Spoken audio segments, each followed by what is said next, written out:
Hi, to enable and disable automatic system updates on your Redmi Note 14 Pro, firstly we need to open Settings and find this About Phone tab.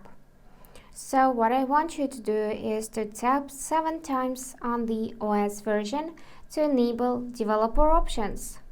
Let me show you. 1, 2, 3, 4, 5, 6, 7.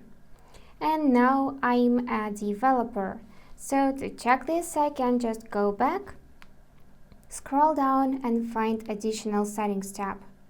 So here, scroll down again and find Developer Options. And now in this settings, you should simply find this tab, Automatic System Updates. So if you want to apply updates when device restarts, then you can enable this one, so the switcher would be blue like in my case. If you would like to update your device manually and disable automatic option, then tap on the switcher so it will become gray, and that's it. By the way, there are many features in this developer options tab, so you can check all of them, you can adjust them, and after that you can disable developer options by tapping on the switcher.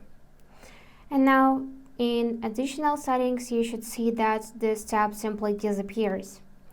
So that's it for today. If you found this video helpful, please subscribe, like and comment. And I wish you all the best. Bye bye.